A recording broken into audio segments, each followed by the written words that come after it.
ఈ ప్రపంచంలో ఎవడు చెప్పలేడు నీకు ఇంత మంచిగా. కానీ బైబిల్ చెప్తుంటుంది. ఎంత పరిశోధన చేసిన వాడు కూడా చెప్పలేడు. కానీ బైబిల్ చదువుకునే అర్థమవుతుంది. ఇవన్నీ అంతరించిపోతున్నాయి. ఎందుకని ఆలోచించినట్లయితే ఇప్పుడు 4వ వచనం చూడండి కదా, 12వ అధ్యాయం 4వ వచనం. భూమి ఎన్నాళ్ళు దుఃఖింపవలెను,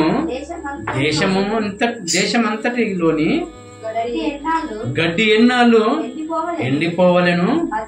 అతడు మన అంతము చూడడని దుష్టులు చెప్పుకొనుచుండగా దేశంలో నివసించి వారి చెడుతనం వలన ఏం జరుగుతుంది చూడండి, జంతువులను పక్షులను ఏం పోతున్నాయమ్మా, సమస్య అంతరించిపోతున్నది. ఎందువలనంటమ్మా, మనం చేసే పాపాల వలన పక్షులు అంతరించిపోతున్నాయంట, మనం చేసే పాపాల వలన జీవులు అంతరించిపోతున్నాయంట. భూమి ఎందుకు ఏడుస్తున్నా చెప్పండి? ఇప్పుడు భూమి ఎందుకు ఏడుస్తుంది చెప్పండి? భూమి జంతువులు అంతరించిపోతుంటే భూమి ఎందుకు ఏడవాలి? జంతువులు అంతరించిపోతుంటే భూమి ఎందుకు ఏడవాలి? నాకు అర్థం కాదు కదా, బైబిల్ చెప్పాలి. భూమి ఎందుకు ఏడుస్తుంది చూడండి పిల్లరా. ఆదికాండం 1వ అధ్యాయం 24వ వచనం.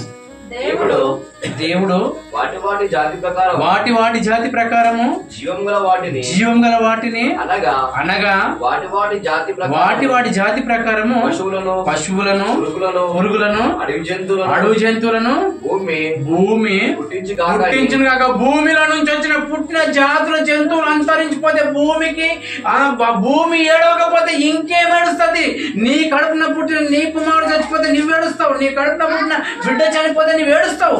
ఈ నీ కుటుంబంలో ఎవరన్నా అంతరించిపోతుంటే నువ్వేలా ఏడుస్తావో, భూమిలో నుంచి పుట్టిన జాతులు పక్షులు అన్ని అంతరించిపోతుంటే అందుకనే భూమి ఏడుస్తుంది. భూమి ఎందుకు ఏడుస్తుంది అంటే నేను చేసిన పాపాన్ని బట్టి అవి చచ్చిపోతున్నాయి. నీ కడుపున పుట్టిన కుమార్తె కానీ చచ్చిపోతే నువ్వు ఏడుస్తావు, చనిపోతే ఏడుస్తావు, నీ కొడుకు చచ్చిపోతే ఏడుస్తావు. మరి దేవుడు ఏమంటున్నాడు తెలుసా? భూమిలో నుంచి వచ్చిన పుట్టిన జంతువులు చచ్చిపోతే మరి భూమి ఏడవదా? ఇది ఎందుకు చచ్చిపోతున్నాయా అని దేవుడిని అడిగితే దేవుడు ఏమంటున్నాడు తెలుసా? ఒరే, నువ్వు చేసే పాపం ఏం పాపం చేస్తున్నావు చెప్పండి? ప్రతిరోజు బైబిల్ చదువుకోకపోవడం పెద్ద పాపం, ప్రతిరోజు ప్రార్థన చేసుకోకపోవడమే పెద్ద పాపం. దేవుడు అదే అడుగుతాను, నేనేం పాపం చేయలేదు దేవా అంటే, ఒరే ఎన్నో మాటలు నీకు బైబిల్లో పొందుపరిచి నీకు ఉంచాను, ఆ మాటలు అయ్యగలుగుతాను. నువ్వు చెయ్యలేదేమో కానీ నువ్వు చేసే వారిని చూసినప్పుడు నీ మనసు బాధ అనిపించగలదా?